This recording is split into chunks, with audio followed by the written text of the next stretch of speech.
Remember, remember the 5th of November.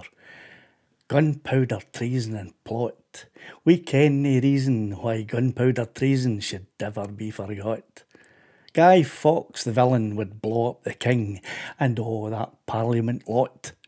But by the Lord's hand he was catched wi' his brand, and that ended his devilish plot. Holler, lads, holler, let cannons bang. Holler, lads, holler, let the steeple bells clang. Up with the bonfires, down with the guy. Fireworks aboon in the darksome sky.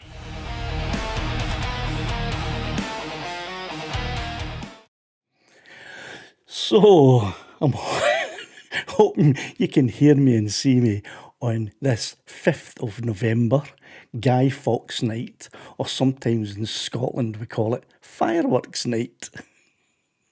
The children's do that, I think. The children are trained to call it Fireworks night. I think they're trained to forget all about Guy Fawkes and his plot to blow up the Houses of Parliament. So, listen to me, I've been doing that for the past 3 or 4 days. I think I've got a wee throat infection going on. I keep going into the old whoo, as if I'm talking before my boys had dropped, which was quite a few years ago. Right, so Stevie, if you could just let me know that I'm coming through loud and clear and you can hear me and see me just fine, then that would satisfy me, put my mind at rest, and I can bring my agenda up. My throat is starting to go, actually. I can bring my agenda up and then I'll be all set. Because I can never really tell, because the screens don't actually reflect whether I'm on or not. Dan Dio, it says. Dan Dio doesn't give me a lot of information there, Stevie. All good. Okay, right, thank you. Like Dan Dio doesn't tell me anything, but all good tells me that everything is all good. Right, so we've only got a couple of people in, as per usual, 4 people in.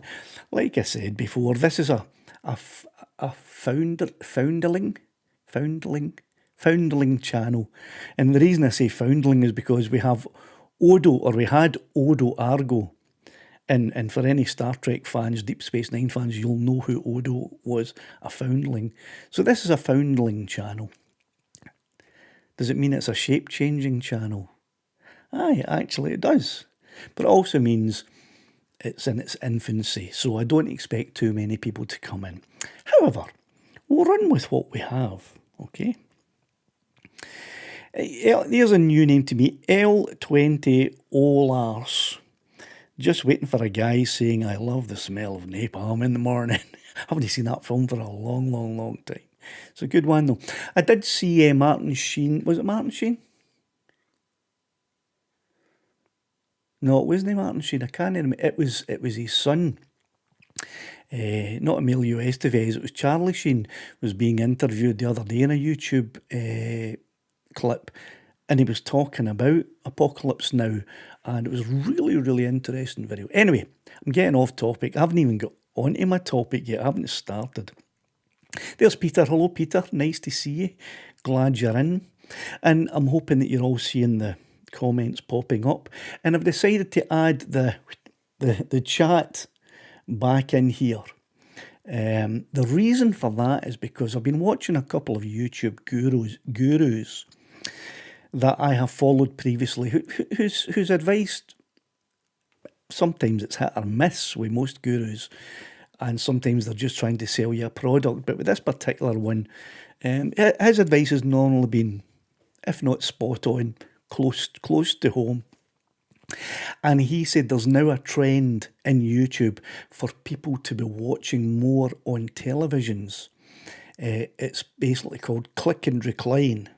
So they go onto YouTube, they're fed up of having to pay extortionate fees for Netflix and Prime, Amazon Prime and Hulu and whatever else you pay for these days, which, you know, if you've got all of the streaming subscriptions, it can cost you about £100 a month. And people are fed up with that. So they're moving more and more to YouTube, and they are clicking and reclining back in their living rooms, to watch on their big 55 to 75-inch televisions. And they don't really necessarily want to interact. So I decided to add the chat back, so that anyone who is sitting back and reclining back in their chair and watching a 55 or bigger inch TV can actually read along with the chat. Because on the app, the YouTube app, I don't believe in live streams you can watch the chat. You can see comments, but there aren't any comments on a live stream, I don't think. But you can't actually watch the chat. So the live chat is back. And the other reason that the live chat is here now is because this channel, or this live stream from this channel, is not quite ready for a call-in show just yet. I haven't established that there is enough trust between me and whatever viewership may start to watch this channel. And because it's going to, it has the potential to be a controversial channel, I just have to be a bit cagey about the call-ins. So I'm leaving that for the moment, and hence I've added the chat back. Okay, having said all of that, Vincent, quite a wee while ago, said, "Hi Robert." Hi Vince, nice to see you in the Audit Reaction channel, because I've seen you in the Windswept Robert channel quite a few times. And that's everybody so far, I think. Aye, that's everybody has been mentioned. Odo now has accomplished his only 30-inch. Do you live in an aluminium bucket? Is it an aluminium? The American version of aluminium bucket that Odo lived in initially in the first few seasons. Anyway, enough of this nonsense. Right, I have a very detailed agenda. I spent a lot of time today creating a detailed agenda because I wanted to establish what this channel is all about, and what the live streams on this channel are all about, because it's completely removed from my other channel, Windswept Robert, which is more about capturing the cinematic side of Scotland from a 360-degree camera and a drone. And of course myself doing a bit of narration. But this channel is completely different. It's not about that whatsoever. And I made a detailed agenda to try and establish what this channel is all about, and the type of dialogue and debate and arguments, textual confrontations that may happen on this channel on live streams. It's about the auditing community, and I'm sure you know this, I'm teaching you how to suck eggs, but it's really about holding auditors accountable for how they go about what they do, and not necessarily to expose any particular auditors, although I will be doing that whenever I feel that an auditor needs exposing. There's a much better channel does that, and I'm going to introduce that channel in just a moment. It's not mine. But it'll be more about holding auditors accountable for their actions when the need arises, and to question the actual act of auditing. Is it something that is detrimental to our society, or is it beneficial to our society? And should we encourage auditors, or should we assist in any movements to close them down? That's really what this channel is about, and it differs from this other channel that I'm going to introduce in just a second. In fact, I'll do it now. The other channel that I'm going to talk a little bit about tonight and show you a couple of clips from, with kind permission from the creator himself. This other channel, I'm sure some of you have guessed already, is Street Video Reviewer. And for those of you who have not yet subscribed to Street Video Reviewer, and I'm sure many of you have, I thoroughly recommend subscribing to his channel and watching his videos. And if you haven't watched any of his videos before, let me tell you just a little bit about them, about how they kind of work over there. Street Video Reviewer, I believe, I may be wrong, and it may pop up in the chat tonight. I may be wrong about this. I think he is either a retired lawyer or has worked in the legal profession at some point, and as far as I'm aware, might still do. I really don't know. But I believe he's connected with the legal profession and possibly an ex-lawyer, retired lawyer, or is currently a lawyer. And his channel, Street Video Reviewer, focuses more on the legal aspects of auditing. Are they complying with the law when they carry out their activities? Are they committing any offences when they carry out their activities? What are the legal rules and laws around their activities? And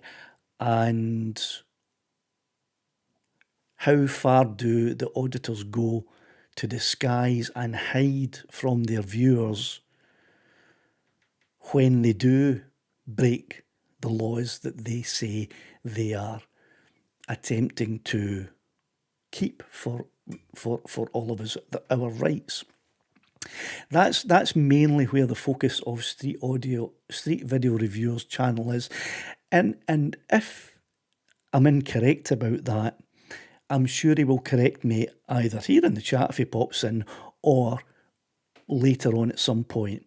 And if he does correct me and say that's not what his channel's all about, then I will issue a correction and say that was wrong. But my take is that's the in the direction that Street Video Reviewer leans regarding auditors. Good evening, Rob. Nice to see you again. And you're right, he also corrects auditors when they quote laws. That's one of his strength. One of Street Video Reviewers' strengths is that he knows the law very well with his background, and he will show how auditors will either ignorantly or purposely misinterpret the law for their viewers and for the subject of their attack, because that's what it is. It's an attack against people. So that's what Street Video Reviewer does. And how my channel here, Audit Reaction, how that differs, even though we are creating content on the same topic, I come at this whole idea from more of a moral and social aspect. What is the moral reason for this activity that the auditors are partaking in? My grammar's terrible tonight, sorry. And what are the social implications for all of us and for the victims of the auditors' attacks? That's where I come from, rather than honing in on the legal aspects of everything. Although I will touch on, and I have touched on, the legal side of it when I feel that has raised the importance level for me above the moral and social aspects. So our two channels, this is only my opinion, I haven't collaborated yet with Street Video Viewer, and I hope to collaborate with him one day.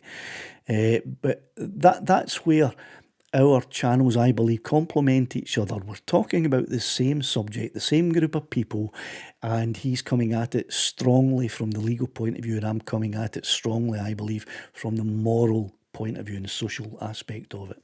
So that's kind of where I'm coming from. Now, Street Video Reviewer obviously is at the moment on this clip I took, it had almost 7.3 thousand subscribers. Massive compared to mine. I think I have in the region of 500, maybe getting close to 600 subscribers. I'm not sure.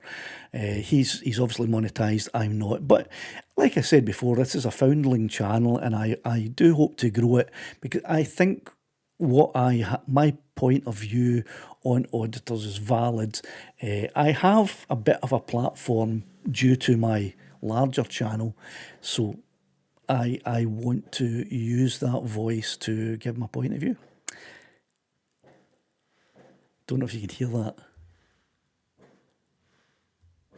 The fireworks are going off just out there. The dogs will start barking and howling in a minute as well. But yeah, the fireworks will probably be going on for this entire live stream, I have no doubt. Hopefully it won't be too interruptive. Brandon Mitchell 8003 says, rights are a myth. Okay, now that's an interesting comment there, Brandon. If this was a call-in show and we were talking by voice, I would ask you to, I would chat with you about it, but this isn't, and I'm not doing that. So if I can ask you to elaborate a little bit on that in a comment, and as I go through the comments, hopefully it won't fly past, and I'll be able to pick it up. Rob says, how do you say you've just gone viral's video regarding How do you say you've just gone viral's video regarding DJ Media? Just gone viral has purchased the company named DJ Media. Just gone viral claims he will take the DJ down. Right, okay, viral's video is the name of it. Okay, I'm not quite following that. Some guy has purchased the company named DGE Media. Did he buy it from Curtis Arnold, or I don't understand what you mean there, Rob. I'm sorry, I don't. If you wouldn't mind sending me a link to viral's video, or to Just Gone Viral. I believe that's it. If you wouldn't mind sending me a link to Just Gone Viral, so I can have a look at the channel, and it sounds interesting. Okay. Vince said the parody video you did was excellent. Thanks, Vince. That was a long time ago, at least 2 years, maybe even 3 years ago. I did that. And I may do more of the same type of thing on this channel. I made the mistake before of adding parodies like that and auditor commentary on my main channel, Windswept Robert, which after a couple of years of mixing so much different types of content has basically crashed the channel, stalled the channel. It's completely flatlined, has been for 3 months. But I am attempting to rebuild it, or retrain the algorithm on that channel. And while I do that, I am also growing this channel. This channel is growing, actually. I gained 147 subscribers just on Monday alone, in one day. I haven't had a look at it since then, so that's not bad. If I can gain 147 subscribers every day, I'll be happy with that. But so that's how many subscribers I gained on Monday, and that's merely from 3 videos and 2 live streams, I think, plus about 9 other videos that I posted years and years ago. So that's okay. I don't know what you mean there, Rob. Have you seen the correction? Just Gone Viral is the name of the channel. Okay, I'll look it up. I'll look that up on YouTube if I remember.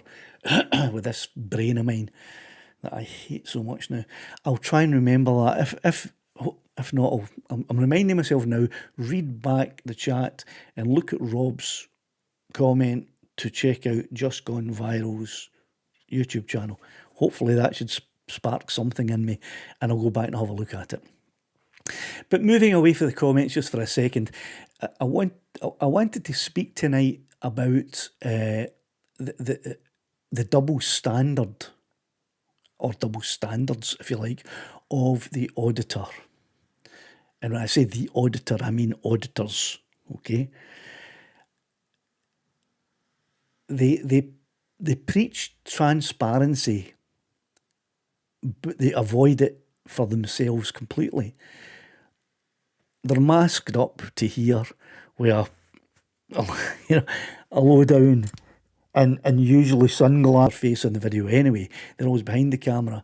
So although they're preaching transparency and they're preaching accountability, they don't believe in it for themselves.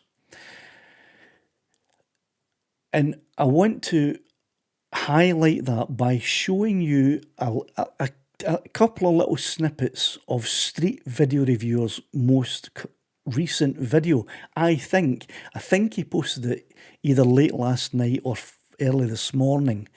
I'm not sure. I watched it, and it's over an hour long, but I only want to highlight the very, very start of it, right, where he puts some text up on the screen. So let me show you the first bit of text that he puts up, if I can find it. Right, let me show you this first bit of text that Street Video Reviewer has put up on his most recent, or as of this morning, it was his most recent video. And hopefully my mic is working while I switch over screens. I'm assuming it is, and somebody will tell me if it isn't. Right, let me clear that. Right, Street Video Reviewer said at the beginning, or he didn't say, he typed up at the beginning of his most recent video, the first version of this video was taken down by YouTube following a privacy complaint. Interestingly, the complaint concerned a section of the video that showed a security guard rather than DJ Audits. Yet the original version in DJ Audit's channel has not been removed and does not contain any blurring. While I accept it's possible, I am of the view that it is quite unlikely that the security guard would find my video and submit a privacy complaint about it, but not about DJ Audit's original video. Note that YouTube do not check or verify the identity of those who submit privacy complaints. Nevertheless, in this edited version, I have blurred out everyone, which ironically DJ Audits has not done in his own video. Now, the reason that I read that verbatim is not because you guys can't read, but a lot of my viewers have told me that they like to listen to the live streams either while they're shopping or while they're driving or while they're doing an activity and not in front of the screen. So if I had not read that entire lines of text, then it would have been to the detriment of my viewers who are not viewers but just audio viewers, listeners. There you go, got it in the end. So anyway, the reason that I bring this up is because DJ Audits did exactly the same thing on one of my videos. And I've spoken about it before, but I will mention it again. It was a video where I set up my green screen and I dressed myself as DJ Audits does, exactly the way he dresses himself, holding a GoPro, and I was me at one side of the screen, and he was over at the other side of the screen, and we had an interview. During that video, I popped up for a microsecond at a time various images. I did that because I want some of the images were relevant to what I was saying, and they were there to give a flash highlight, a flash visualization of what I was saying. But one of the images that I threw up there was a test, and it was an image of the British actor Toby Kebbell. Now, I don't have an image of him at hand to show you, but if you Google Toby Kebbell, British actor if you like, and look at the images, you'll see what he looks like. Now, in the picture that I posted up, he does bear a likeness to Nigel Dick's DJ Audits. And I flashed it up on the screen for about maybe half a second, quarter of a second to half a second. I flashed it up on the screen, not the entire screen, but it was just a little block about that size, kind of in the middle between myself and DJ Audits that I was interviewing. DJ Audit, me, I was interviewing myself. I flashed it on the screen for about a quarter of a second to half a second. And after the video had been published, it got a fair number of views. It got about 20,000 views or something like that. And then I received a privacy complaint. Now, for those of you who don't know, when you receive a privacy complaint, as Street Video Reviewer has correctly stated, note that YouTube do not check or verify the identity of those who submit privacy complaints. Quite correct. So although I didn't receive the details of who had submitted the privacy complaint, what YouTube does is it tells you where the privacy issue, or if it's a copyright complaint, where the copyright violation has happened in the video. It timestamps it exactly from here to here. And the timestamp for my privacy violation occurred exactly when the image of Toby Kebbell, the British actor, flashed on screen. Now, I know it wasn't Toby Kebbell that privacy complained against me, because I contacted his agent, explained the situation. He got back to me and said, Toby is unaware of you or your channel. I was like, okay, well, of course, he's a massively talented, award-winning actor. Why would he even be aware that I exist? Of course he didn't. like I needed to be told that. I don't need my ego stroked. But I didn't want it stamped underfoot either. However, such is showbiz. So I know it wasn't Toby Kebbell or his management company or any TV or film production companies connected with Toby Kebbell who had put in the privacy complaint. So that really only leaves one person, and that is DJ Audits himself, who must have thought that I had put a pic. And the complaint was that I had shown an image of. It didn't say the complainer, or did it? I can't remember now. I should have had it ready for you. Although I think the email has gone. It was 4 years ago. It may have said that the complaint was in relation to an image that was shown on my video. And the video was taken down. Well, it wasn't taken down. YouTube demonetized it, which means that any ad revenue that is made from that video gets held in escrow. And on the outcome of the whole situation will determine, I think, where the revenue goes. So I appealed, showed the evidence of who the image was of, and the reply from YouTube was, remove the image and we'll restore your video. So I re-edited the video and removed the quarter of a second flash image of Toby Kebbell, and the video was restored.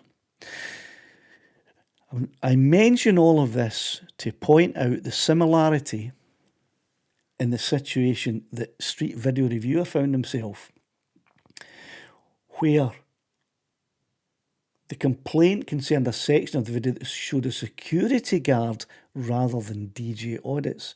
So DJ Audits, Nigel Dix, has previous form now from two separate channels, my own and Street Video Reviewers, for putting in a privacy complaint on an image that he neither owns or is connected to in any way. Now, I'm not the legal channel here, so I don't know if that's breaking any laws.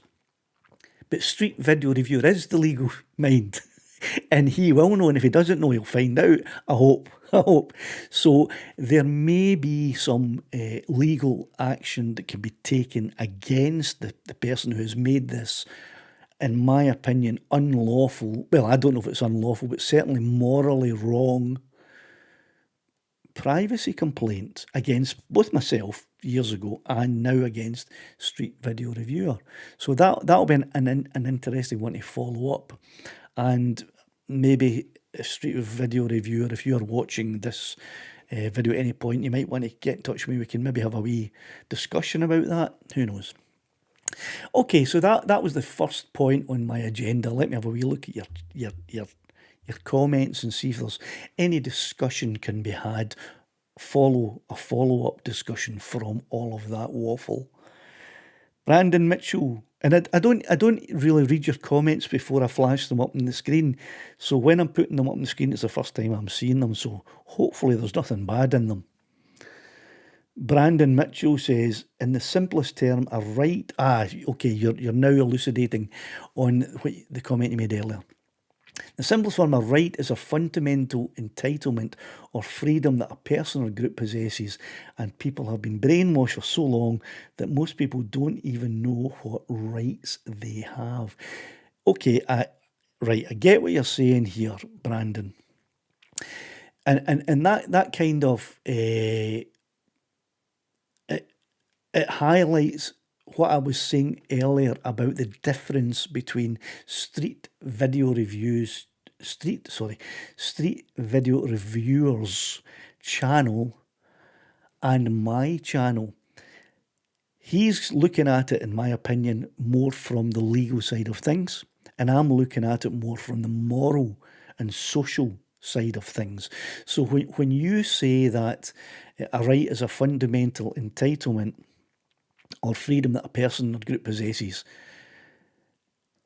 aye, but there's two ways of looking at what are your rights, because I think having rights is not the entire thing. That's not all of it. It's having rights and responsibilities. And in fact, if you look at I wish I had researched a bit more. I did this a long time ago, but I looked into the fundamental human rights. I think it was the European Convention on Human Rights. Says that everyone has fundamental human rights, but then it goes on to say, but these rights must be in line with certain responsibilities. And the responsibilities are things like you don't use your rights to harm other people. You don't use your rights of free speech to shout fire, fire, fire in a theatre. Things like that. And that's actually, it's unlawful. If you shout fire, fire, fire in a theatre or a cinema, and when there's people in there, you can't say, well, it's freedom of speech, because in that instance it's not freedom of speech, because rights, including freedom of speech, come with responsibilities in law. So a lot of the rights that the auditors speak about having, and a lot of the rights that they speak about them protecting for us, are only rights when you add the responsibilities that come with those rights. Without those responsibilities, those are not fundamental rights that we have. We do not have the right to do this thing without this responsibility. And they always miss that out. It's rights. It's our right to do this. We've got the right to do that. No, you don't. You don't have the right to do anything. And it's certainly not in the United Kingdom. You have the right to do nothing without taking the responsibility that comes along with that right. And that's entrenched in law. And I wish I had brought it out. But like I said, Street Video Reviewer is the one who will produce the receipts. I'm the one who wants to talk more about morals and societal impact on whether you have the right to do something or not. Okay? So I get your point, Brandon, but you've missed out that part of rights only being rights when they are used in conjunction with the responsibilities connected to whatever right it is that you're using. Okay? A lot of people don't know that. No auditor knows that, or if they do know it, they certainly don't let their audience know, and they don't let their victims know. L28 will ask, just gone viral shows some good stuff, but a lot of it is just childish. Right idea, but going the wrong way about it. Okay, I'm still going to have a look at the channel, because it sometimes takes a channel a while to find its feet. I have been creating videos and live streams and podcasts and comedy skits and stuff on my main channel, Windswept Robert, for it must be coming up in 5 years now, and I still haven't found my feet there. In fact, my feet have been swept from under me because I hadn't planted my feet down firmly. So if it's a young channel like this one, like the Audit Reaction channel, he may or she may or they may still be finding their feet with their content. As I am here, I know where I want to go, but if the audience don't want to come with me, then there's no point going there. Or I'm talking to myself, which I do quite often. Right? So I'm going to have a look at his channel anyway, or their channel. I don't know if you know the gender of the person that runs it. Oh, there's Street Video Review in. Hi, how are you doing? And I know I didn't contact you before using these wee bits of your channel, but I did say on the last live stream when you were in that I'll contact you to ask for permission, and you gave me it live on the air. You said anytime I can use anything. So I took that and ran with it, and I've got another tiny little clip to show about the same from the same video which you posted either late last night or this morning. So you've said, thank you for mentioning my channel, very kind. I hope you're all having a good evening. Nice. Is my microphone playing up? It is peaking a little bit. I see that I've got it a lot closer to my mouth than normal, and it is going into the red. I'll pull it back down there a bit, and hopefully that'll be a bit better, Rob.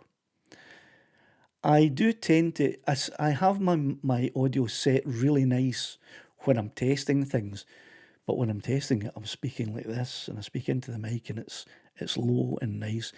But then when I get on live, I get a bit excited and my voice goes up and I tend to shout and bawl. So I could start peaking a bit there. Thanks for mentioning it, and I'll try to remember to keep my eye on it. SVR says, we're in the garden with a bonfire and dodging neighbours' fireworks. It's quieting down a little bit here now. There aren't many. I haven't heard any going off. Then again, I've been giving it that for a good, but I don't know what the time is, but about half an hour I've been talking non-stop. So, excuse me, big sniff. So, the fireworks may have been going on while I've been speaking, but I can't hear anything now. It may be over for the night. I hope so. Brandon Mitchell has said they might time stamp it now, but in the past it was on you to find it. Well, it depends what you mean by the past. When DJ Audit's privacy claimed my video, that was at least 3 years ago, and maybe closer to 4 years ago, and it was time-stamped back then. So maybe prior to that they didn't time-stamp it, but 4 years ago they did. That's for sure. Here we go. A bit of proper legal stuff and not just legal guessing from me. SVR says a third party is permitted to put in a privacy complaint. He would only be doing wrong if he is pretending to be that person, which is what I suspect. I suppose he's walking a very fine line. Now, I don't think that Nigel Dix is any man's fool. I think he's quite a smart. He's got a smart head on his shoulders, and although some of his actions might betray that or belie that, whatever the word is, I think he's pretty smart. Not that he gets everything right, because he gets a lot of, I'd say he gets 50% of what he says right and 50% wrong. But that's just a guess. But when I do on occasion watch his videos and I only do that for a bit of research, he'll say things and I think that's only half a story, or that's no, that you can't, that's not right unless, like what I was saying, that's not a right unless it comes hand in hand with the, what did I say, responsibility. So I think he's smart and I think he understands that. And I think he also understands that his viewers, first of all, don't know, and second of all, don't care. They just want to watch a fight, a confrontation, and hopefully a fight. That's all their only interest. Well, that's not true. I believe there are two types of people who watch audit videos. One is the type of person who likes to watch conflict, who likes to watch an argument, and even if it turns into a fight, even better. There's that type of person gets a kick out of watching content like that. And I think the second type of person who watches these videos is watching it hoping that the auditor is going to get the violence put on them. They're waiting to see someone maybe not get into a physical confrontation with the auditor, but they're looking for someone to put the auditor down in his place and come out on top. It's never going to happen, because what you have to bear in mind is that the auditor has control of the footage and the editing and what they publish and what they don't publish. So you're never going to see an auditor truly getting what he deserves unless you watch one of my parody videos, of course. But you're never going to see for real. So the person type 2 who is watching the auditor videos in the hope that they will eventually see the auditor get their comeuppance is on a losing game. It's not going to happen. So those, in my opinion, are the two types of people that watch auditor. And well, I suppose there's a third, very, very small type, and that is people like myself and Street Video Reviewer, who occasionally watch videos like that because we want to comment on it. We want to highlight what they're doing and give our commentary on what they're doing. So I suppose three types of people who watch. SVR says, the reason I suspect this is that, based on my experience, YouTube rarely take third-party privacy complaints seriously, but others may have a different experience. I don't know how seriously you think that YouTube take privacy complaints. I'm personally, from my experience and from having listened to other creators speak about privacy complaints that they've had on their channels, I haven't heard anyone who has ever received a strike from a privacy complaint. The worst that I've heard happening is that a video gets taken down and doesn't get put back up on appeal. But from my experience is that most content creators who receive a privacy complaint initially have not always, but initially have the video paused, taken down. So it's not in public, and it's the monetization is paused on it as well. So it's earning no ad revenue for the content creator, and it's also not visible. And in the worst scenario that I'm aware of, it stays like that. In the second best scenario is that the creator of the video will appeal the complaint and the video will be restored and the ad revenue will be unpaused, and any ad revenue that may have been gained during the time it was paused is given to the creator. And the very best outcome is that the initial privacy complaint, thumb up, is completely denied by YouTube and it never sees the light of day. That's the best that can happen. And who knows how many times DJ Audits and DJE Media, because he's guilty of complaining all the time as well. Who knows how many times they have put either privacy complaints or copyright complaints in against other creators, and YouTube have looked at it and dismissed it immediately. And so the content creator never even knows that there was a privacy or copyright claim raised in the first place. That probably happens more than you'd expect.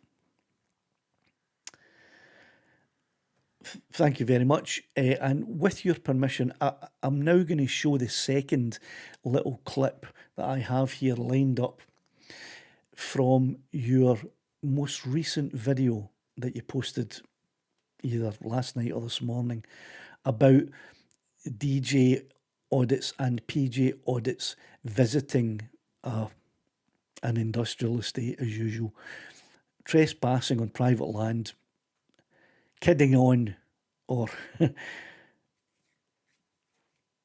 they weren't on private land when they were, and being confronted by the manager, I believe, one of the managers of the security staff, and a violent confrontation came from that. So that was the video that you posted. It was a reposted video. As you said, you got a complaint and it was taken down and you reposted it. What you also put up on the screen was your policy on the I'll show it here, it's here.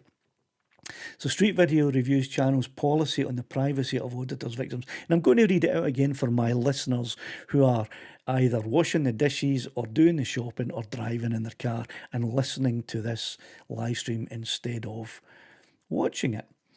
So Street Video Reviews channel, the aim of this channel is education, in particular to show people the true legal position with regard to so-called auditing.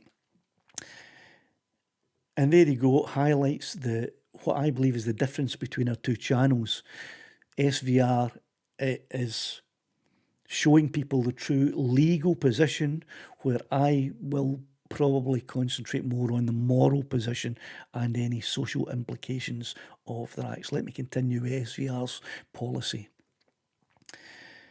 To achieve this goal, it is necessary to break down and analyse what auditors do, which requires that I show you the footage, which also means I have to show you the victims of auditors.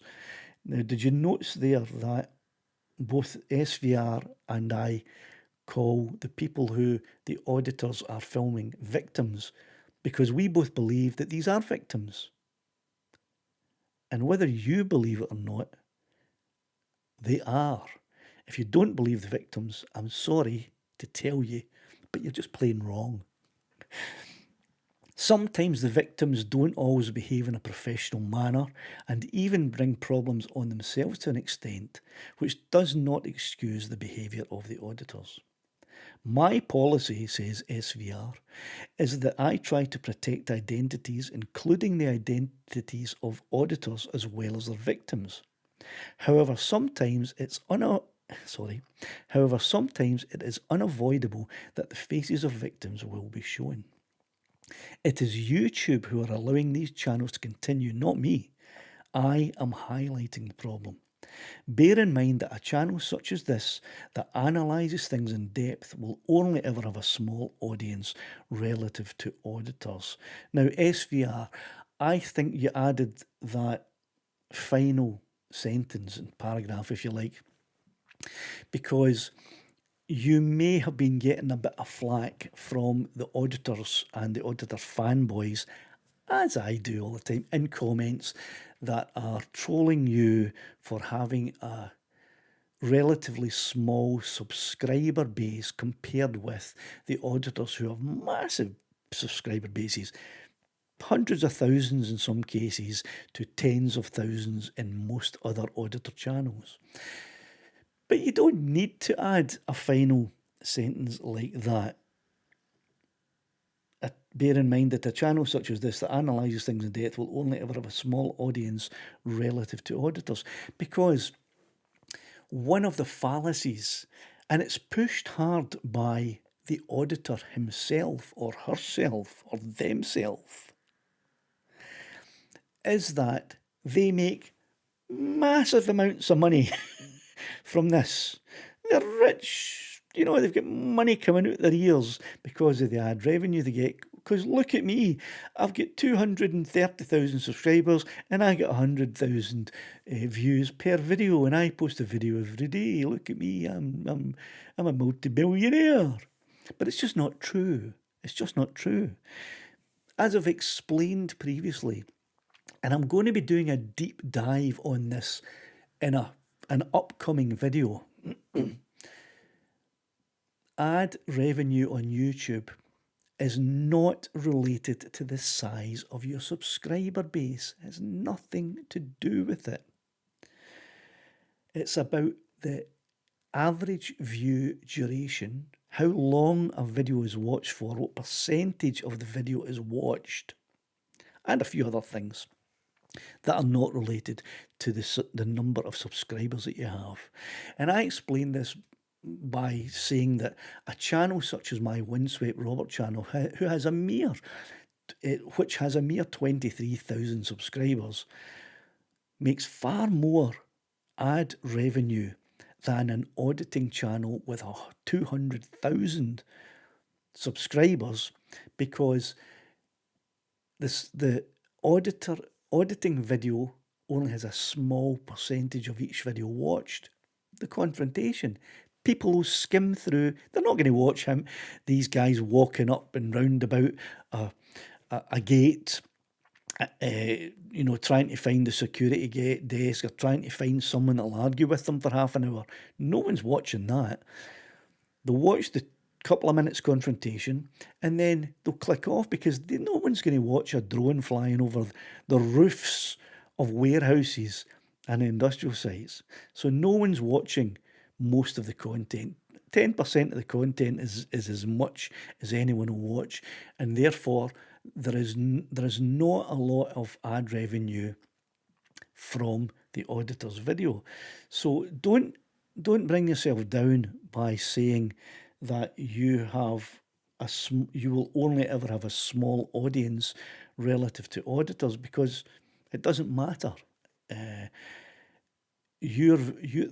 percentage of time and the average view duration that is watched in your videos is much, much bigger than the average watch duration of an auditor video. Okay, so anyway, that is Street Video Reviewers policy, and I fully agree with it.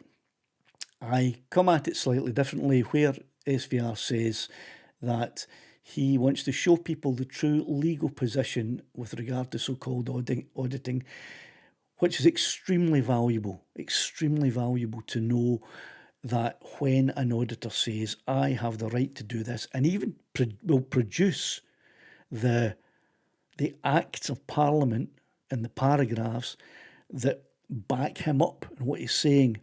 It's great to have a channel like Street Video Reviewer who will say, no, that's a lie, and here's how it's a lie, or it's a half-truth, and here's how it's a half-truth. So that's good.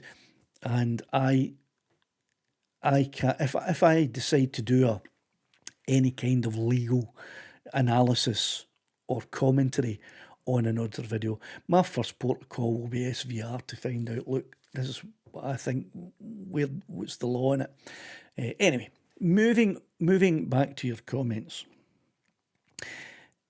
Vincent says, they put in the privacy complaints because they can see the writing on the wall as their actions are getting exposed. Vince, you're spot on. And I spoke at length on that very subject, I think on my last live stream last Wednesday, when I said that I spoke about Charlie Veitch and how he is an auditor, by definition, someone who carries a camera and or mic in an area with people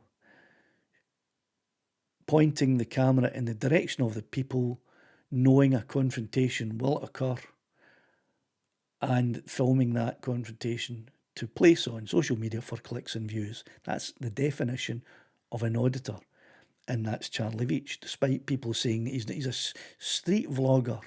No, he's not. He's an auditor.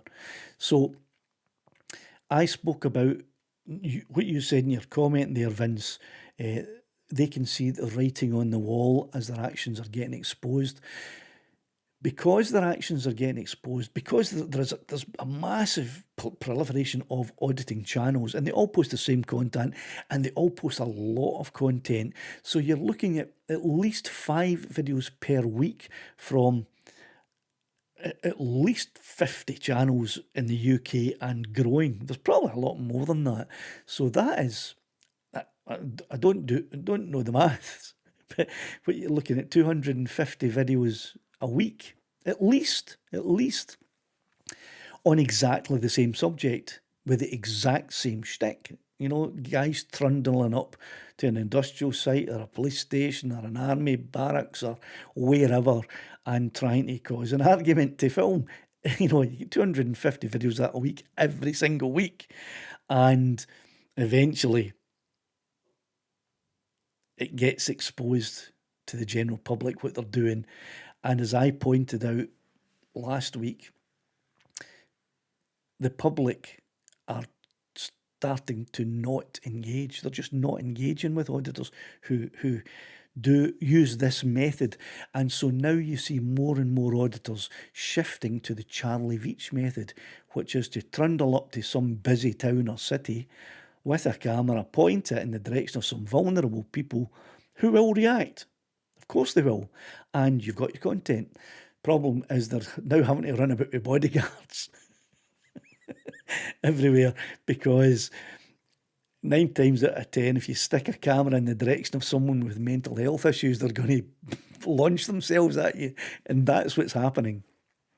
And I laugh because I find it amusing that finally the auditor is getting some of it back. You know, they've been pointing the cameras and victimising people for years, and now that they haven't got that topic, they haven't got the people to react anymore.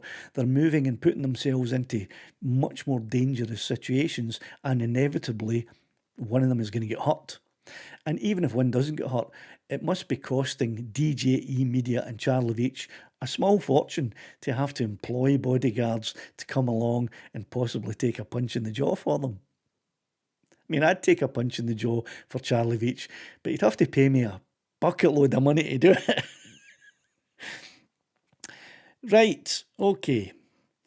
Where are we here? I don't want to miss too many comments, but I can't obviously highlight every single comment because I'm not restricted to time. I've been on an hour, and I'm not restricted to just an hour, but I don't want to be on here for 6 hours. So when you and SVR started, you were probably the only 2 UK channels criticising auditors. The tide is turning. That's good to hear and good to know. The downside to that is that I have a suspicion it's actually starting to happen. I don't have the proof yet, but I'm working on a video to expose something that SVR maybe you have noticed this, maybe you haven't, maybe you've noticed this. If not, I shouldn't be talking about it now because I'm kind of giving the game away here.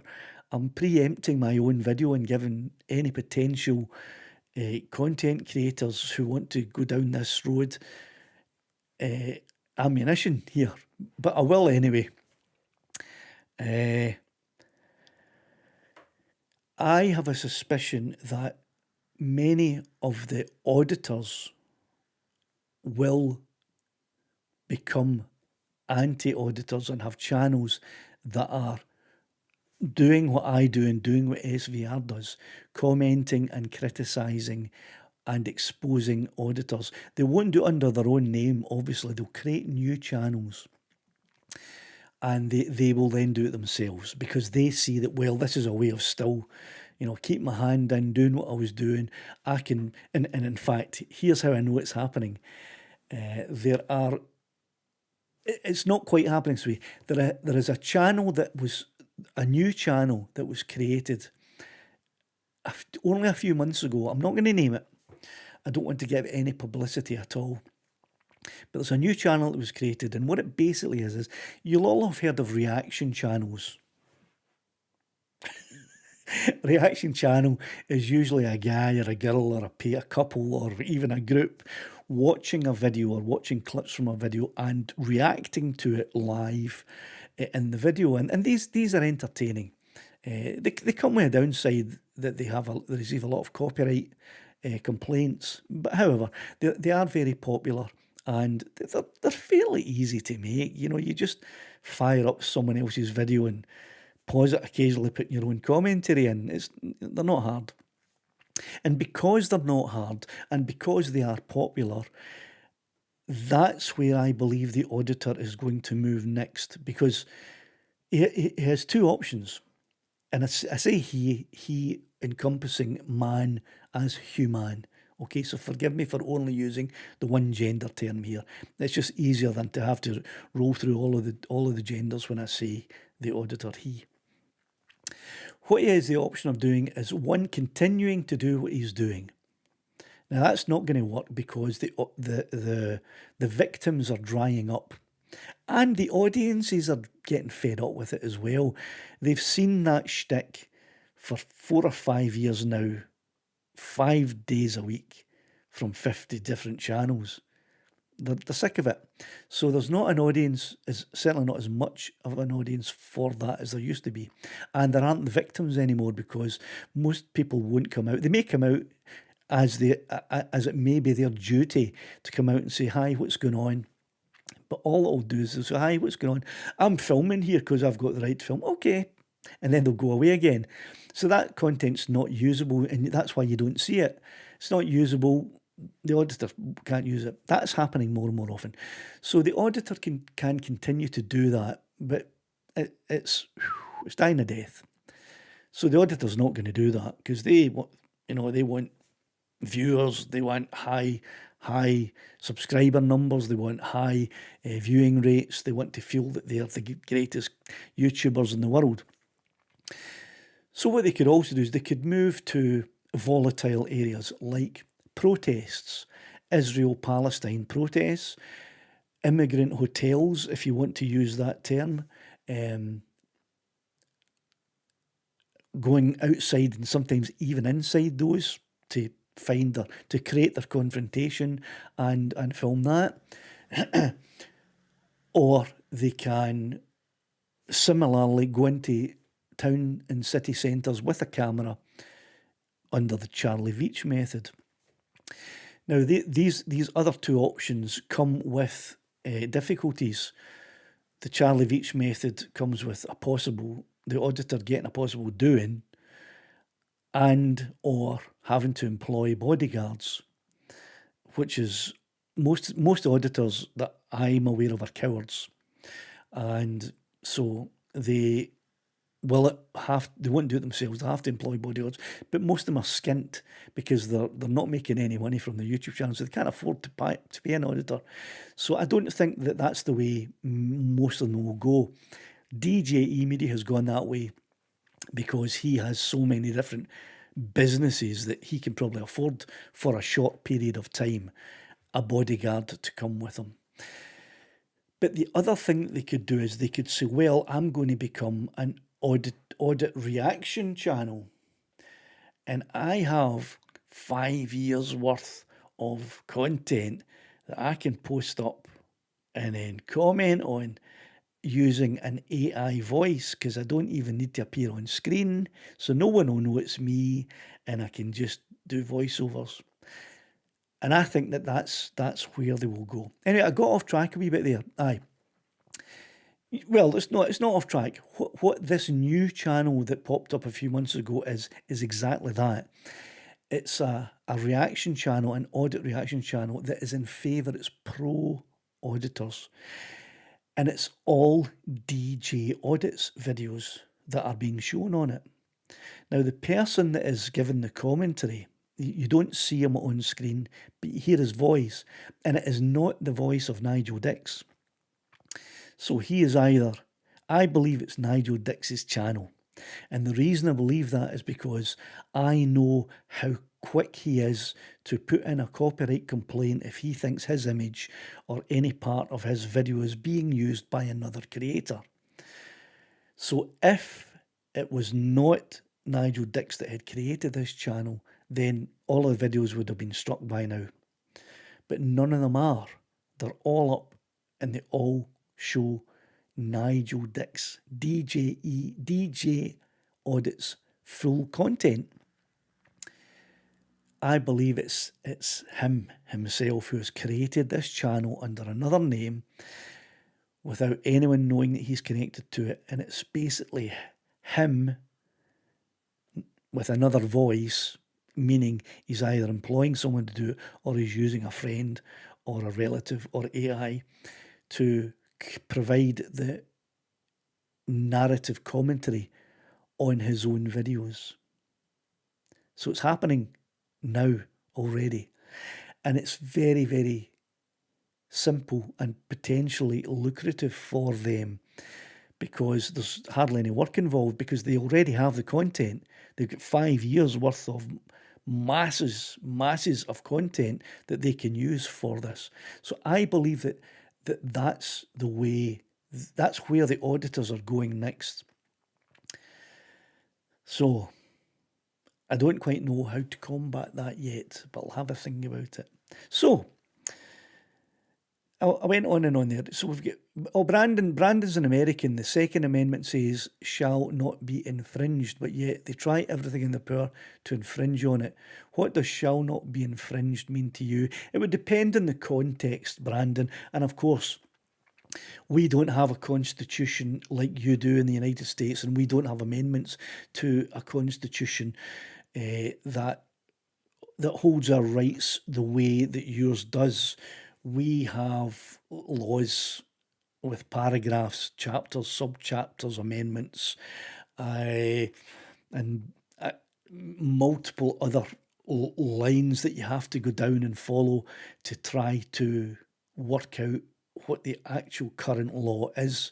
I've been down that rabbit hole on a few different occasions, particularly when I was first looking into the Scots law, the Land Reform Scotland Act 2003, which gives us slightly more freedoms to go into private land and carry out a recreational or educational activity than the English law allows people in England.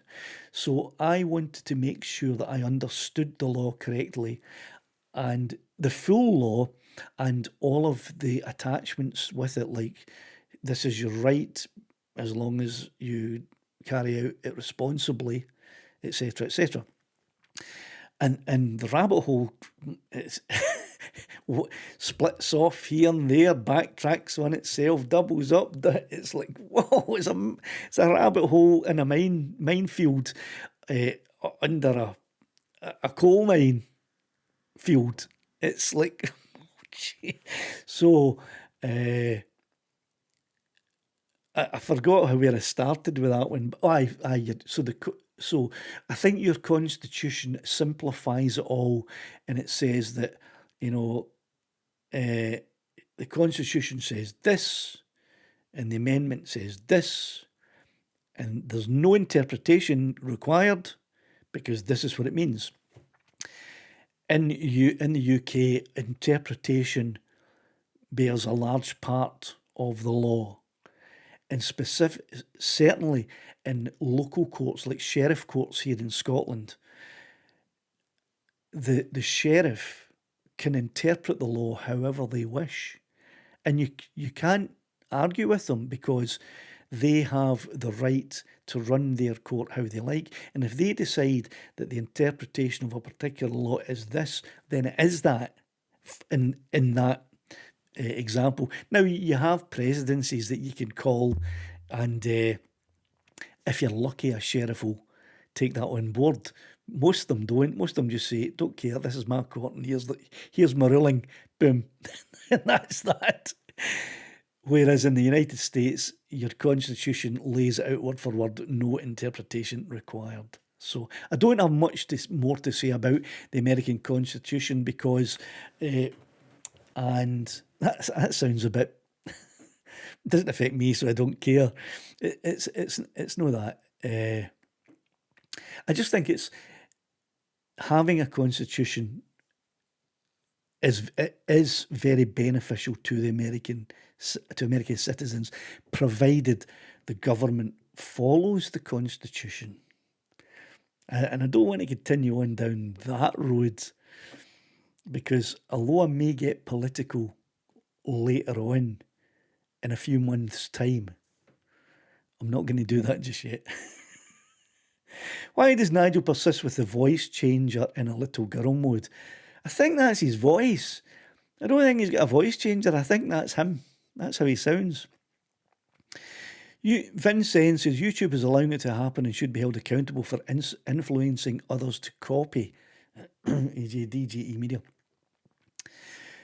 Don't forget, Vince, and I'm sure you haven't forgotten, I'm not trying to teach you how to suck eggs, but YouTube is a business, and their main aim is to have content created and published on their platform that will encourage advertisers to bid huge amounts of money to put adverts on those videos. That's it. That's the bottom line. YouTube doesn't really care about it. Well, as far as I can see, they're not as interested in ethics or morals regarding the content they allow to be on the platform as they are with the revenue that it can bring into the company. And that's why there are so many auditing channels. Morally, they shouldn't be there, but financially, it's a good idea. I don't think it worked out like that in the end, because no respectable advertiser wants to put adverts on an audit channel. They'll lose business hand over foot. Anyway, on L28 Olars, some handle you've got there. You need to pick a better handle than that, unless it's got a significant meaning to you. Auditors try to create an illusion that everyone approves of their behaviour. All of their comment sections are heavily censored, along with all their privacy complaints they seem to be employing. Of course. DJ Audits again attacked another of my videos that had there was nothing that he could properly complain about. But because he had become involved in the comment section of that video, he was getting an absolute pounding by, obviously, fans of my channel. And he was getting torn to pieces. He was being shown that he was not behaving lawfully and not behaving morally. And after maybe 100 comments back and forth, I got a privacy complaint coming in, and the reason that he wanted the video taken down was not because of the content of the video, because there was nothing in there that he could complain about. It was because of the pounding he was taking in the comments. And unlike his own channel, where he can censor comments and delete comments and create illusionary comments from other accounts to make himself look good, he couldn't do that in my channel. He had to face the truth, and he didn't like it. I made a short about that went kind of viral as well, about me telling him, look, you just got to grow up here, put on your big boy trousers. If you're going to be in this game, you're going to get criticised, and that's just the way it is. And if you can't take it, you need to pick up your ball, go home, and get out of this game. So I made a short about that, but I created another video which was basically just a quick time screen. It was a video of the comments scrolling slowly up the screen for about 20 minutes. And I posted that up so that all of the comments were highlighted about him. And so he doesn't like it. He doesn't like it. And you're right. He in particular, like the others, try to create the illusion that everyone approves of the behaviour. But it's not true. It's not true. SVR says thanks. Probably saying thanks to something I said about an hour ago. I really don't mind having a small subscriber base. The main thing is having a voice. You're absolutely right. It doesn't matter the size of your channel. It gives you the opportunity to use your voice. And if people, what is it The Rock says? I smell what you're cooking. If people like the smell of what you're cooking, your your channel will grow because the audience will subscribe and they'll come back and keep watching. So, you know, and that gives me incentive to keep at it here with a mere 560 subscribers or whatever it is at the moment. I don't know. A lot of people would give up. Apparently, there's only 1 out of every 10 content creators ever reach 1,000 subscribers because 9 out of 10 of them have given up their channel long before that. And or is it only 1 out of 100 or something? I know it's an extremely small amount of creators just pound on and keep going and keep going and keep going. So you're in a very, very small, looking at the world, you're in a very, very small club there, especially with 7.63 thousand subscribers. You're in a tiny, tiny club with a mass amount of people never having achieved anything close to that. So there you go. Vince says it has to be against the law for them to film in public and make money from infringe people's rights. But you, Vince, again raise another great point, and this is about GDPR. SVR has I don't know if he's made any videos. You can maybe comment about this.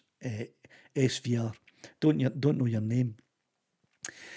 If you have made videos that are specifically about auditors and GDPR, I don't think you have. If you have, I haven't seen it, and I apologise if you have and I've missed it. But it's my non-legal opinion, having watched many auditor videos, that they are breaking GDPR because they do post onto YouTube. All of them have over 1,000 views, which means they probably are part of the YouTube partner program, which gives them monetization, which means that even if they're making 50p per video or whatever they're making, they're still making money. So therefore they fall under GDPR. And it may even be that even if they're not making any money, they still fall under GDPR. And I'm quite sure Street Video Reviewer will have the answer to that. And if you watch one of his videos that points that out, you'll get the answer. I don't know for sure. Okay, what's this? Vincent has mentioned DM Productions. I don't know why. That must have been in relation to something before. DM Productions, as far as I'm aware, isn't an auditor, has nothing to do with the auditing movement whatsoever. As far as I'm aware, he posts videos about new technology, particularly related to drones, and in particular DJI drones, and we'll talk about post videos on updates to firmware and different settings and things like that. I don't think he's got anything to do with the auditing side of things. Cantabridgenesis 999 says to Vince, unless respecting what would otherwise be a GDPR right would be incompatible with a journalistic purpose in the public interest, not merely convenient, then yes, ICO can fine, victims sue. Right, here we go with the old journalistic purpose in the public interest. That phrasing has been pushed. Now, I'm not trying to argue with you or pick a fight with you or anything. Cantor Bridgenesis 999. But this whole journalistic purpose of being in the public interest, as I have spoken about previously on live streams on this channel, that may have been the initial purpose of auditing. It was to expose governmental and police corruption, hold them accountable, and for transparency in how they deal with the public and how they maybe get funding or whatever. That may have been, and I believe it was, the initial purpose of auditing, if you want to call it that. And it was, as you say, in the public interest. But that's not what auditing is now and hasn't been for at least 4 years. That has not been the purpose. No matter what the auditor says, the purpose is to create a confrontation to film and post on social media for clicks, views, and ad revenue. That's the purpose. It's not a journalistic purpose, and it's not in the public interest. So these are phrases that the auditor has used in the past and probably still to this very day uses them. I think PJ Audits is a fan of saying, I'm an independent journalist. None of them are independent journalists, and none of them are doing what they do in the public or for the public interest.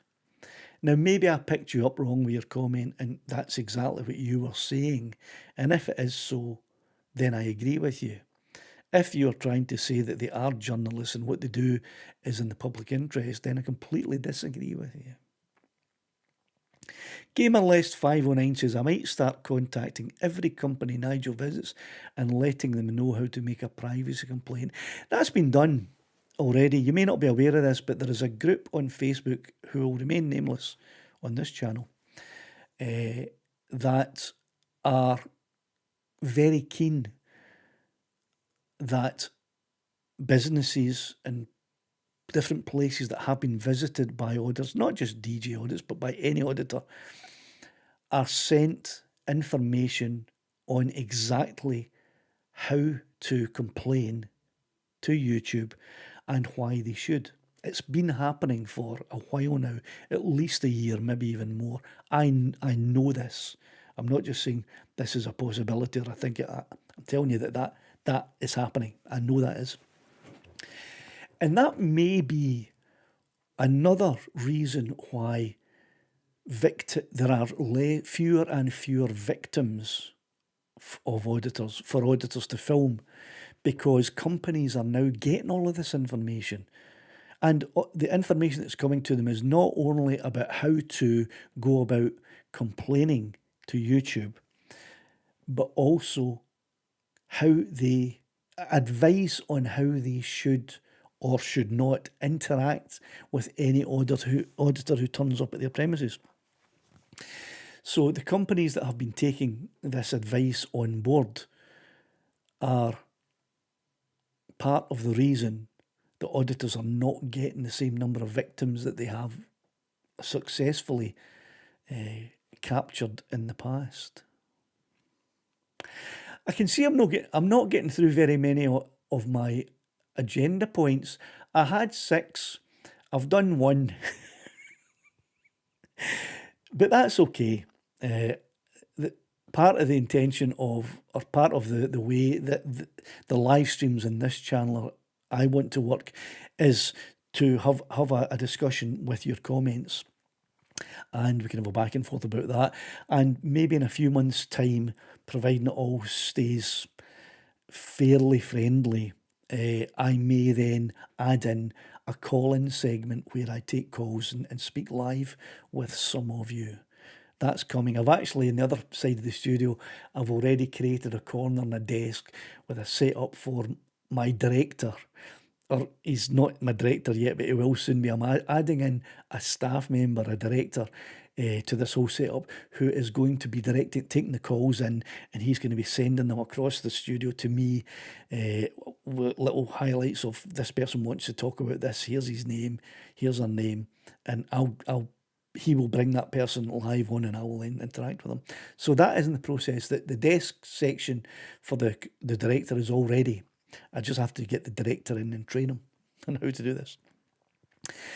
Right. I get them to sue him if you can and to complain about him. It's not as simple as it sounds.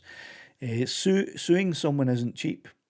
And I don't know how much you know about DJ Audit's personal life, but he can afford to run with that. He's not short of money. Not at all. He's got a lot more money than you might expect he has, a lot more. So anyone that sues him doesn't stand a chance. He can hire a legal team that will eat any legal team that you want to hire for breakfast. Sorry if that sounds harsh, but it's true.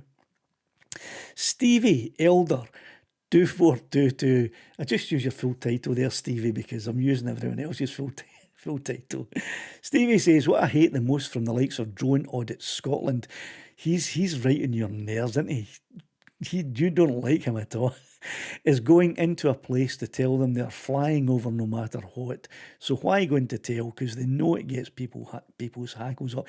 He's Drone Audit Scotland he's using the 4-year-old tactics. I don't mean the tactics of a 4-year-old.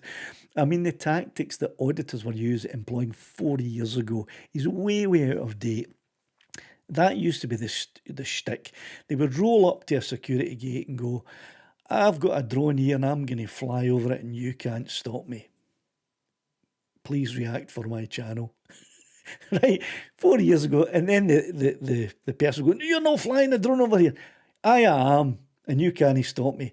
I will stop you. No, I'll shoot it down. No, you'll know. So basically, that's what they were doing 4 years ago. Drone Audit Scotland is doing that now. He stands no chance of having any growth in his channel, Stevie. Don't worry about it. He'll be finished soon, because that kind of shtick is ancient history.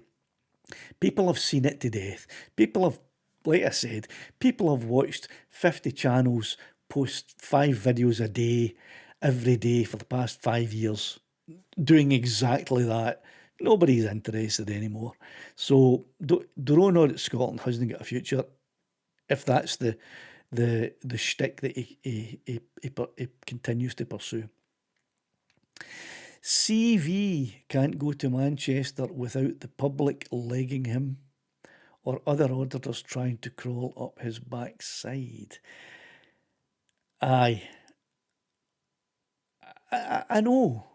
And that's because he's a wrong'un and they all know it. I think DJE Media tried tagging along with him for a wee while, just sort of riding on his coattails. And watching him and seeing how does that shtick work? How easy is it going to be for me to do that shtick? And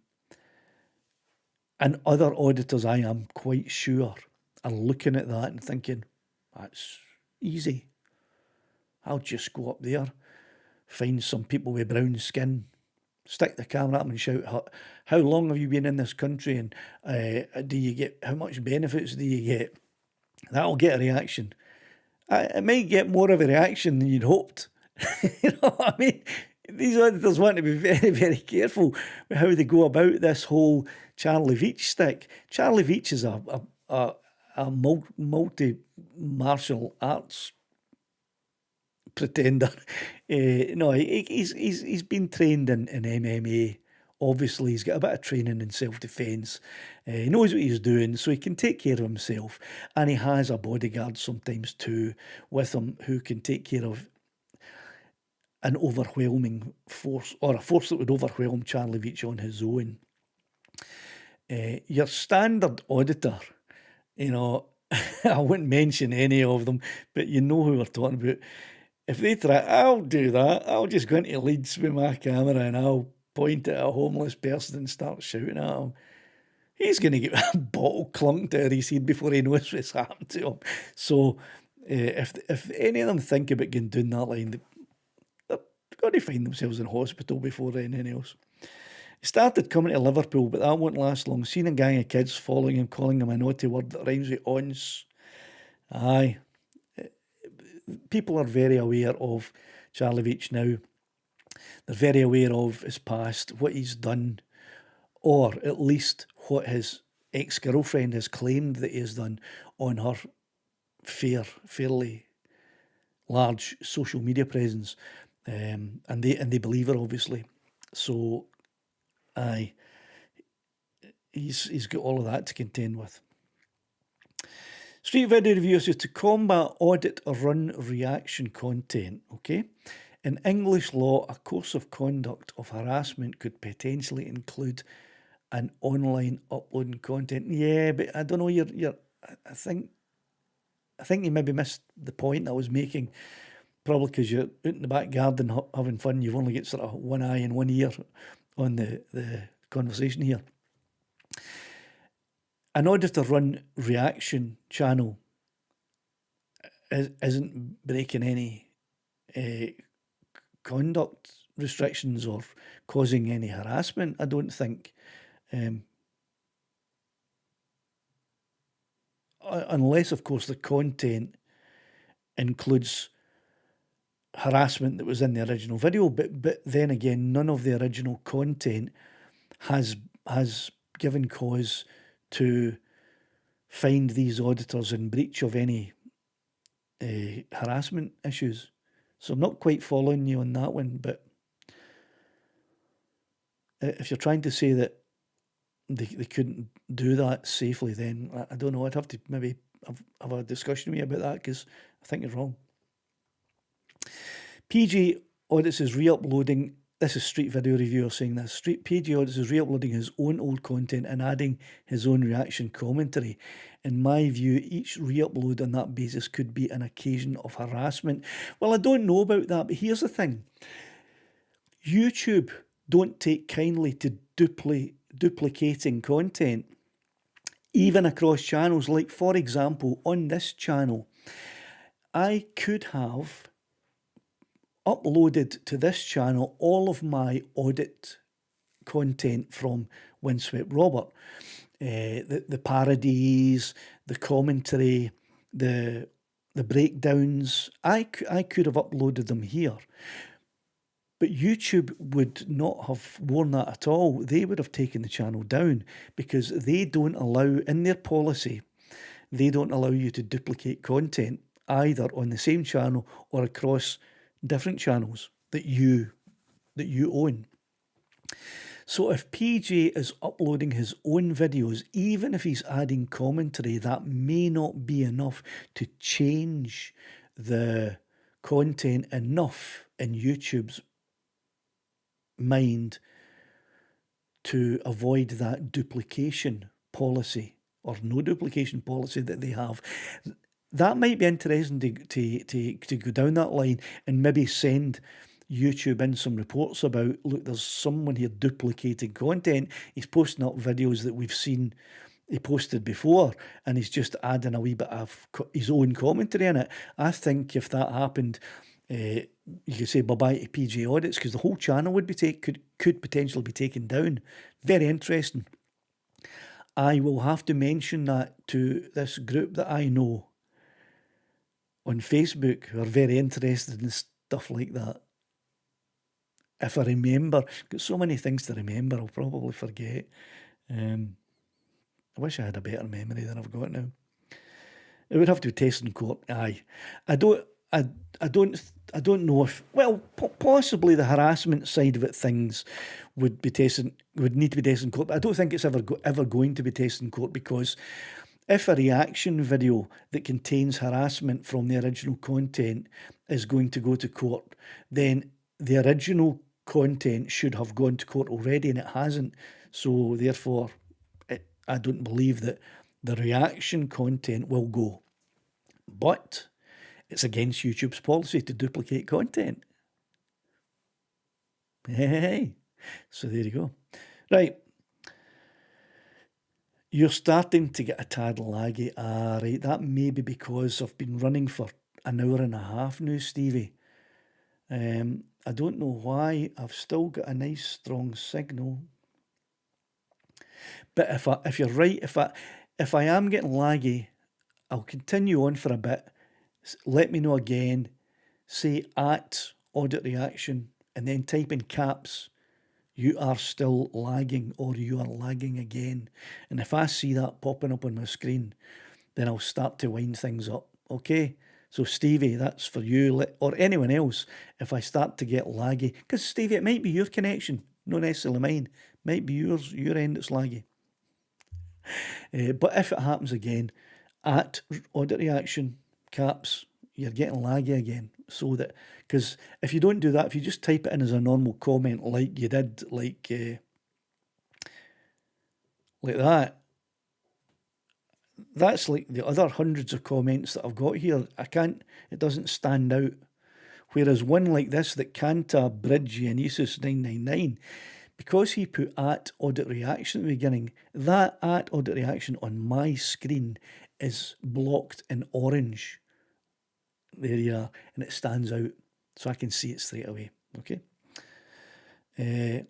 Right.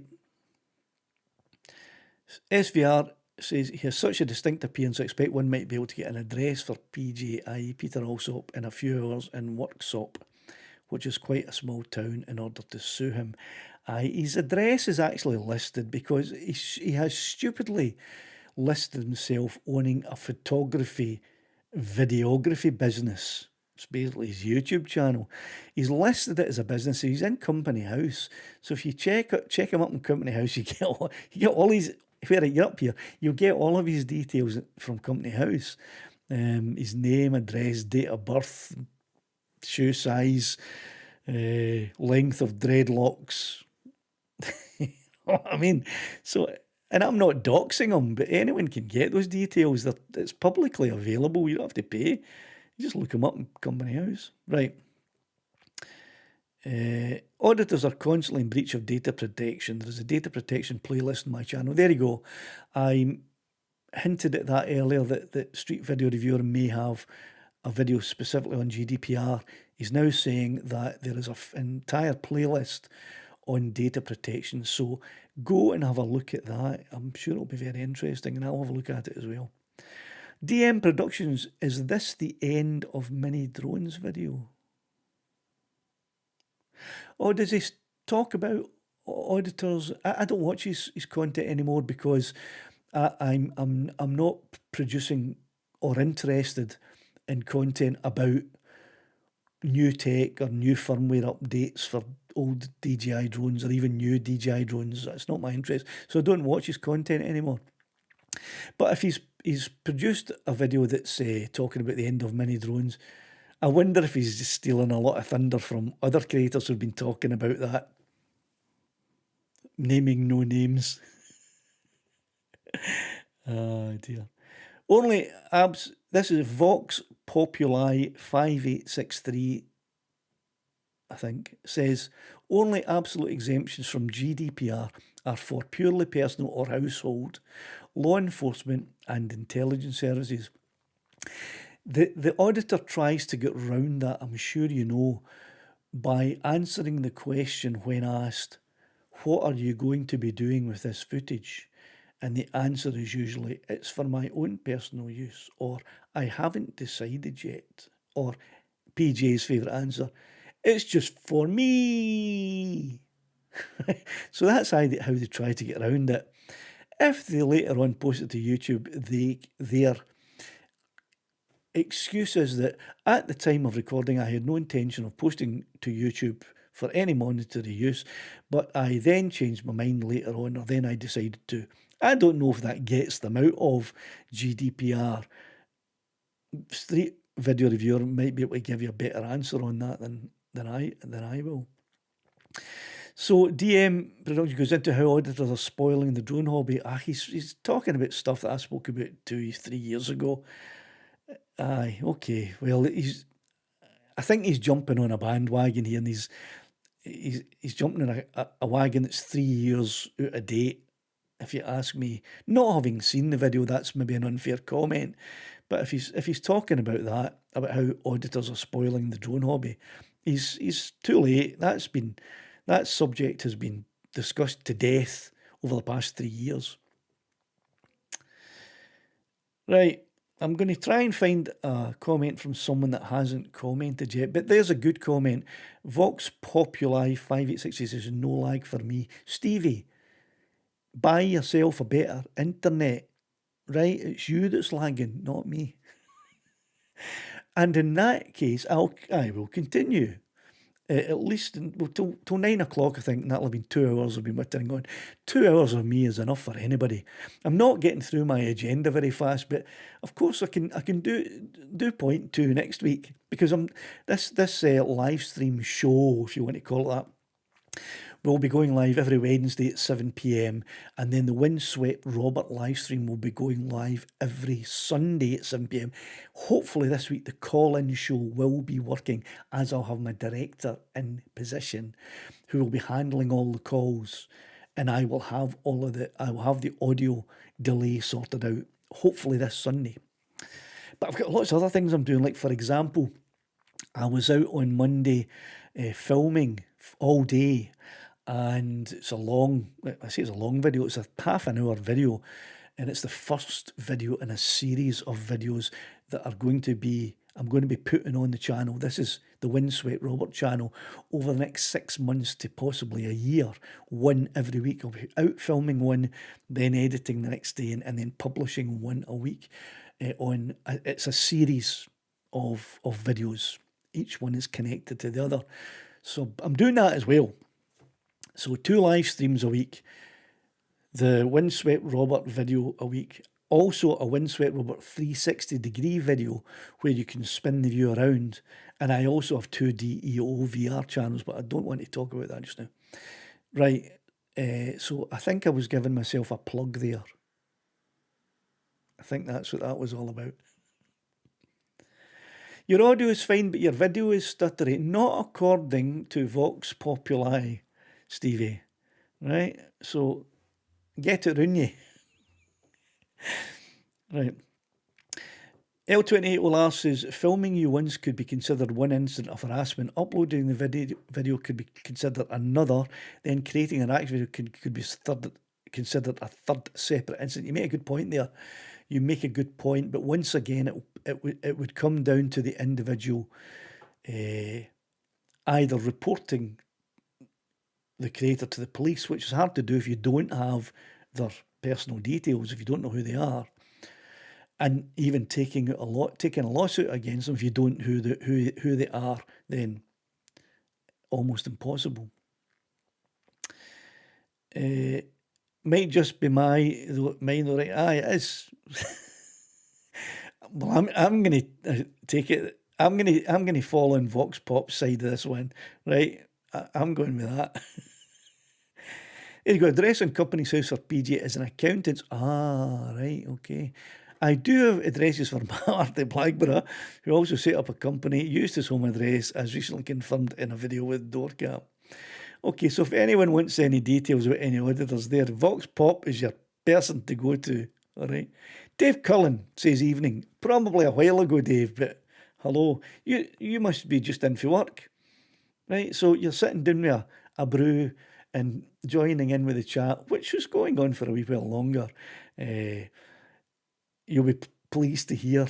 Maybe others won't be. Many people have got in. Can I look at and see that?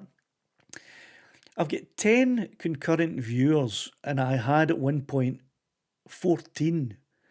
Right, so that's no bad, I suppose. Put it this way, it's more than I got on my main channel on Sunday, which is the one that I should be getting a good number of views in. So this wee channel's doing okay, starting to grow. Like I said, I gained 147 subscribers just on Monday alone, so it's doing okay. Right, the defence Street Video Review says the defence someone just mentioned about them changing the purpose of the data processing is not a valid defence. Right, well, I don't know what it was that someone just mentioned because I've missed that comment, but they can take it up with you. I know, Dave, I believe you must have just got in about 10 minutes, 15 minutes ago, I suppose. Yeah, Street Video Reviews knows these things inside out, upside down, the back to front, and I'm sure has spoken at length about it in many of his videos, and I hope we'll speak more about it in his upcoming videos. There you go. Dave's talking about the DJ video last night. Dave, you missed my commentary. I showed a couple of clips of that video, only actually the the initial the initial text that SVR put up. They were the only clips that I showed, so it wasn't even clips; it was screenshots. But I did speak about that video at length and different implications of it, and different ways that that street video reviewers' experience of the privacy complaint put in against them is not just similar but almost identical to what happened to me from the same person on a similar video. Right. Okay. Right, street video views. Taking this one over, he says, first, da da da da da, and second, from a da da da da, and then third, da da da da da, and then Dave Cullen says, I'm stuttering at his end too. Right, okay, with that, if I am starting to stutter, it could be because I've been on here for just short of 2 hours, and that might be causing it to stutter a little bit just now. My live streams usually only last an hour. I'll look into that and see if the length of time that I've been on is causing it, or if it's the time of night, 8:45, that is maybe causing it. And if so, I may start to live stream on a Wednesday at 6 o'clock instead of 7 o'clock. I'll look into that and we'll let you all know in advance. 11 in and only 6 thumbs up. Watch the bubble popping up. Where's the bubble? Why is the bubble not popping up? Oh, there you go. When I ask it to pop up, it doesn't pop up. Right. Oh, there you go. Finally. Right, Stevie says 11 in, only 6 thumbs up, so we've got 5 auditors sneaking about. Possibly, Steve, or people may just have forgotten to give the live stream a thumbs up.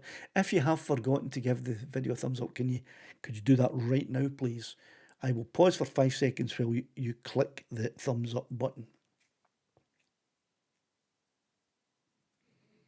There, if I don't have the same number of thumbs ups as people in, it means we absolutely have an auditor or two sitting there like little quiet, like little mice, afraid to put a comment in because they know what they're doing is morally repugnant from my point of view, and from street video reviewers' point of view, it's probably unlawful.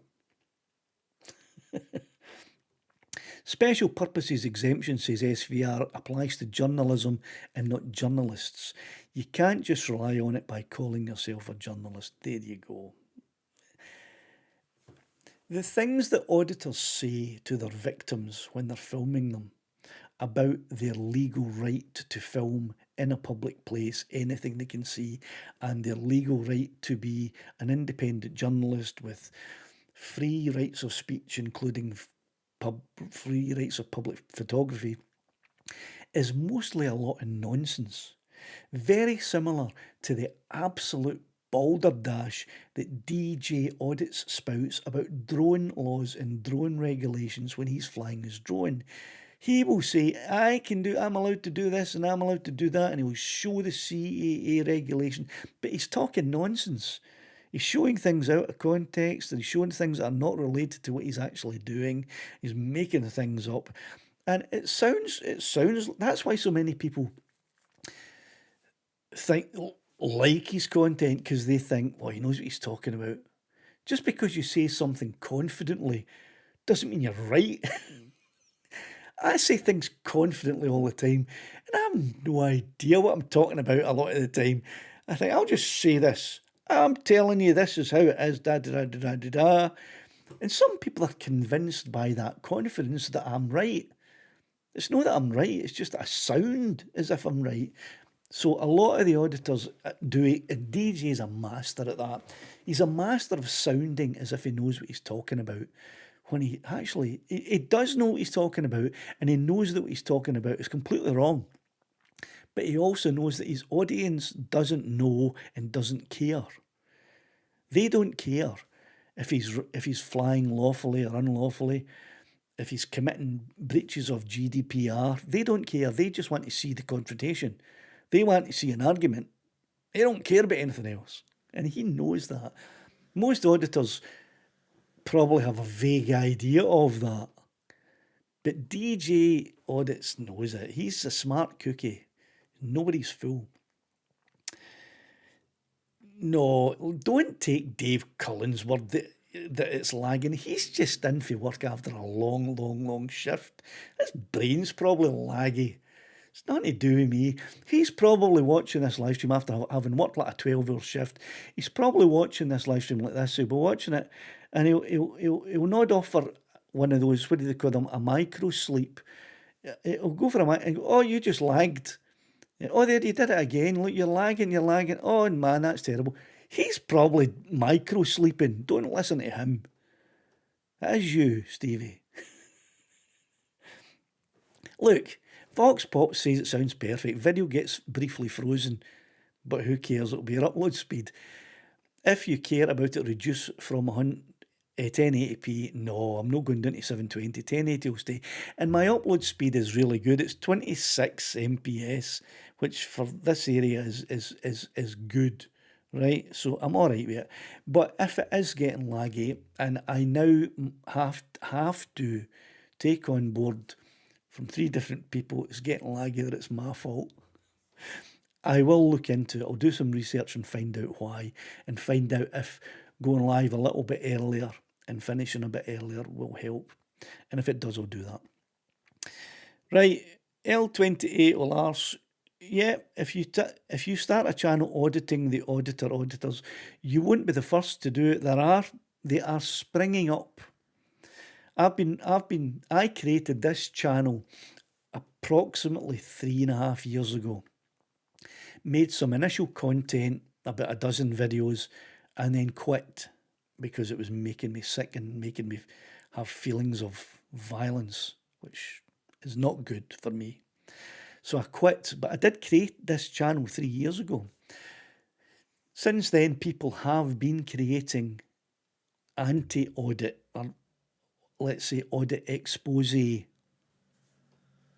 channels, and they are, like we've been discussing in this very live stream, more and more are going to be doing it. And like I said, the auditors themselves are going to be doing it, right? PG Audits is now, but there's a good point. If PG Audits is now uploading videos or old content of his own content, and he is giving reaction comments on it, he always follows in the steps of his good buddy DJ. And I did theorise that this new channel that I saw a couple of months ago, that was all DJ Audits content with a voiceover reacting to it, I theorise that channel is DJ Audits himself.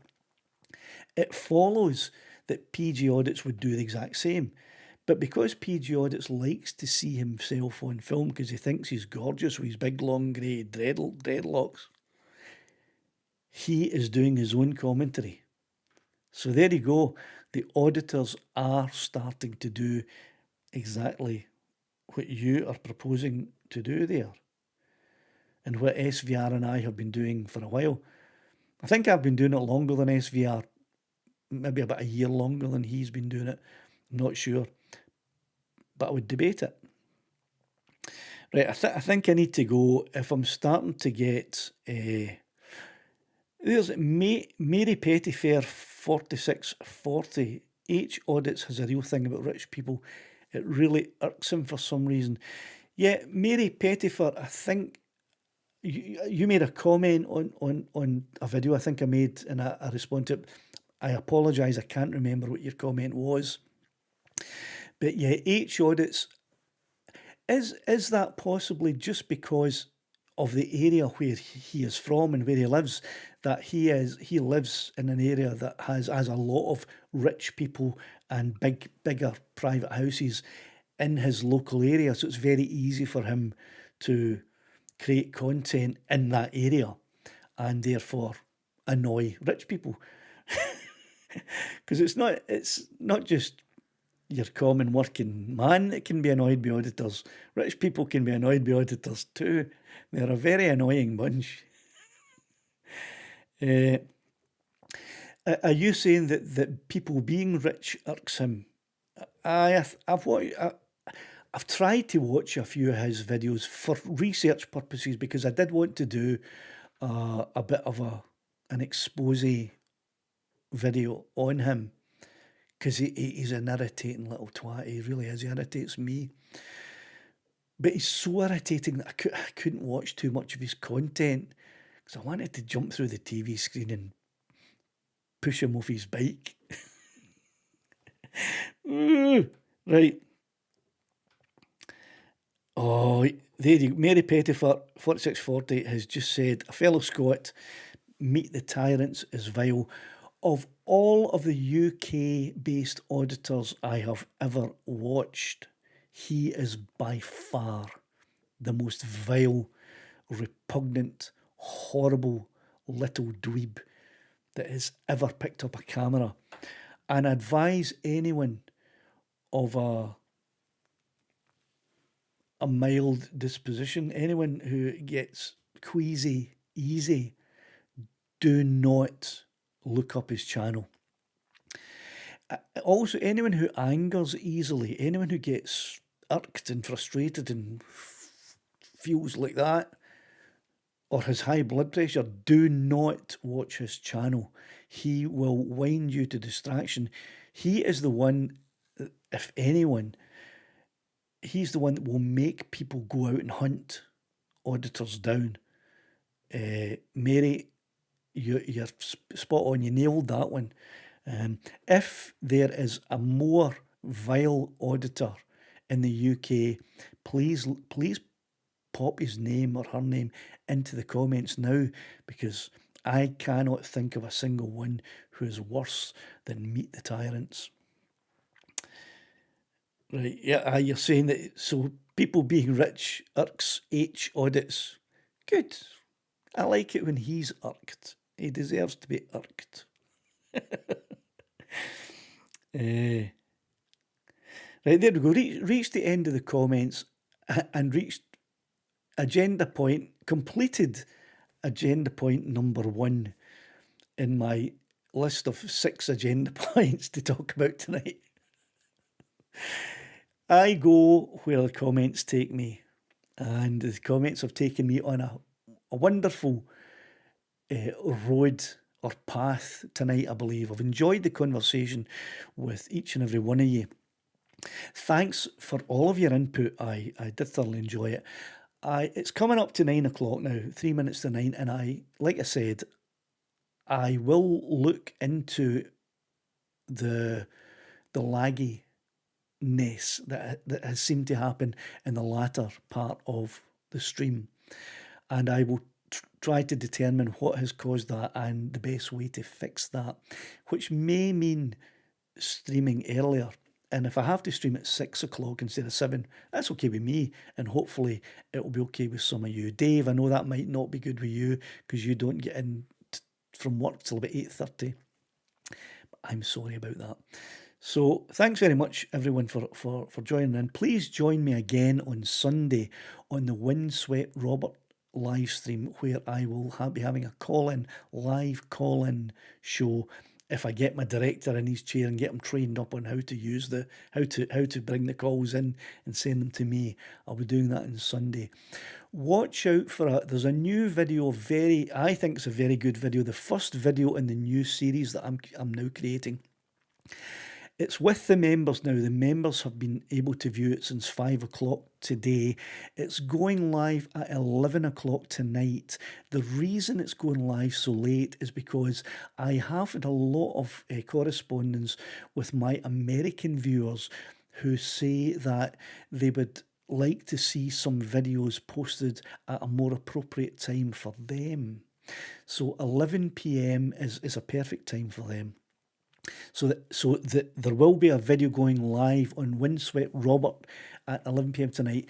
It's a 29-minute video, but it's really worth watching. It's the very first one in a series, and I don't want to give too much away, but let's say it starts at a very interesting location for both the English and the Scots. So please watch that video tonight at 11 or tomorrow when you get up. Tune into the Windswept Robert live stream on Sunday, and I'll see you here next Wednesday. Thanks, and cheerio the now.